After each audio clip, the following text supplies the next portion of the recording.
जितने भी abdominal discomfort होते हैं, तो एब्डोमेन में जितने भी ऑर्गन हैं, अगर उसमें किसी भी ऑर्गन में डिस्कम्फर्ट है तो हम थाई मसल्स को यूज़ करते हैं। अगर एब्डोमेन के ऊपर चेस्ट में, लंग्स में या डायाफ्राम में भी थोड़ा बहुत हो, ब्रेन में, तो हम काफ मसल्स को यूज़ करते हैं।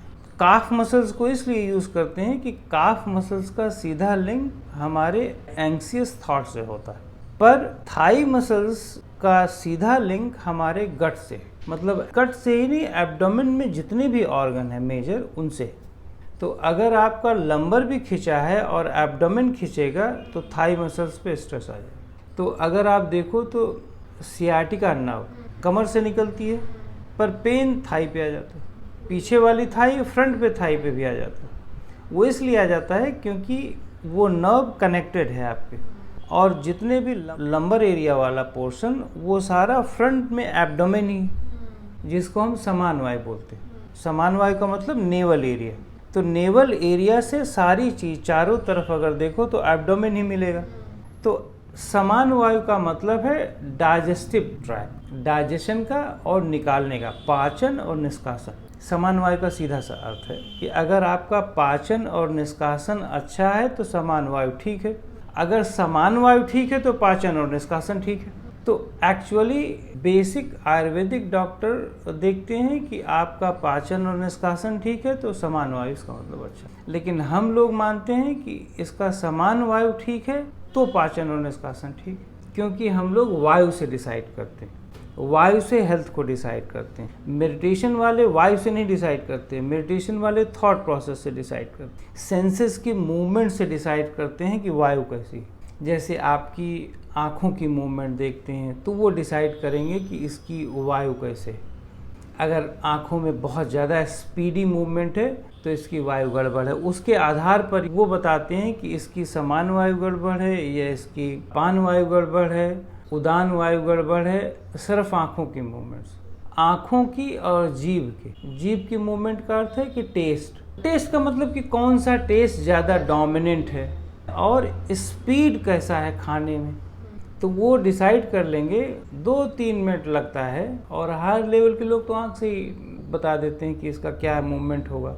इवन कि आँख से ही देख करके ये बता देंगे कि इसकी खाने की स्पीड कितनी होगी, बात करने की स्पीड कितनी होगी, ये बता देंगे। क्यों? क्योंकि वो सफ़र कर चुकी चीज़ों को। जितने भी योगी हैं वो किताब पढ़ के योगी तो हुए नहीं, उनको तो प्रॉब्लम रही होगी ना।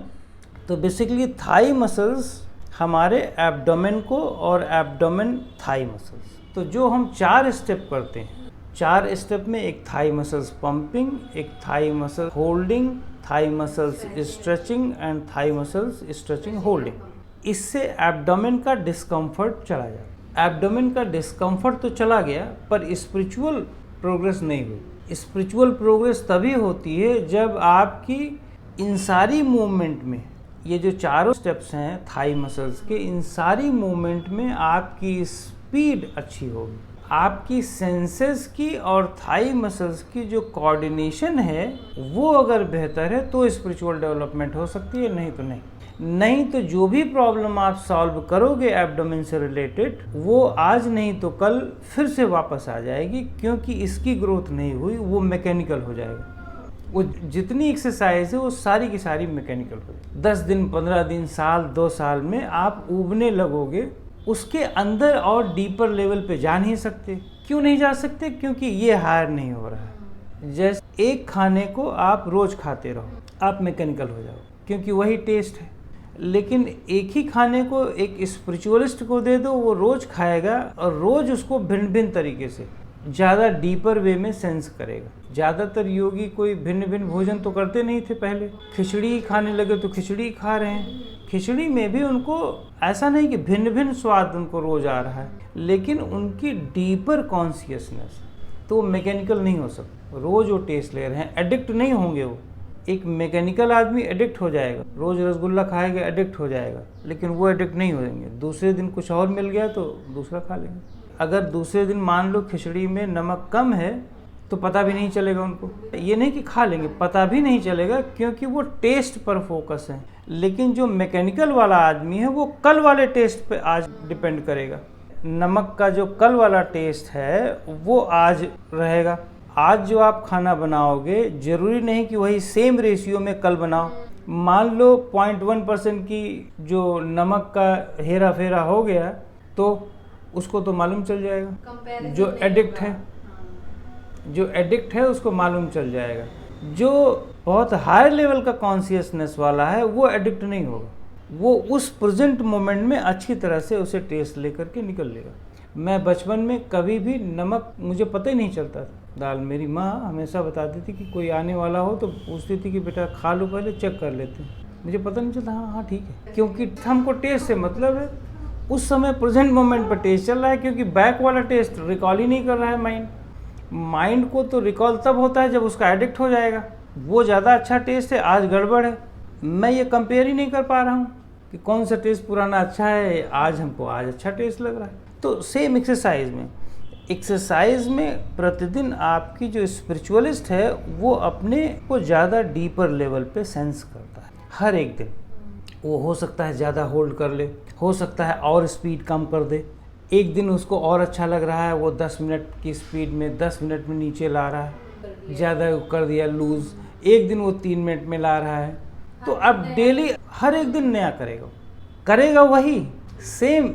नॉर्मल लोगों को लगेगा कि सेम है, पर एक्चुअली वो डिफरेंट होगा। उसके वो बोर नहीं हो सकता, क्योंकि उसमें क्रिएटिविटी आएगी। उसमें उसी एक्सरसाइज के मेथड में उसके ब्रेन की, उसकी सेंसेस के जो सूक्ष्म तंत्र खुल जाएंगे।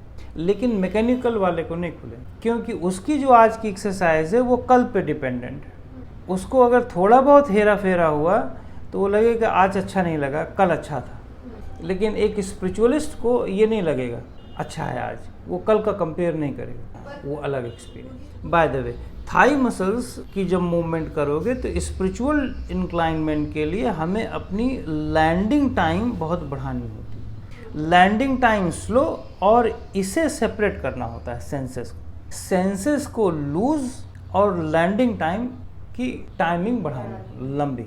ये दोनों अगर बढ़ रहा है तो इसका मतलब कि आपकी स्पिरिचुअल इंक्लाइनमेंट हो रही है, और साथ साथ आप एज ए टीचर ग्रो कर रहे हो। नहीं तो आप टीचर नहीं हो, आप एज ए स्टूडेंट ही रहो बेहतर। टीचर नहीं हो सकते, क्यों? क्योंकि टीचर का मतलब है सेंसेस का कंट्रोल, ना कि बॉडी का कंट्रोल। आपका मेंटल ऑब्जर्वेशन हायर होना। तो टीचर का तो मतलब ये होता है कि हर एक आदमी अपना टीचर खुद है, अपनी सेंसेस का, अपनी बॉडी। लेकिन जब वो अपनी खुद पूरी तरह से ऑब्जर्वेशन हायर करता है तो वो लोगों को भी बताने लगता है वही चीज़, क्योंकि बॉडी माइंड मोर और लेस सेम है।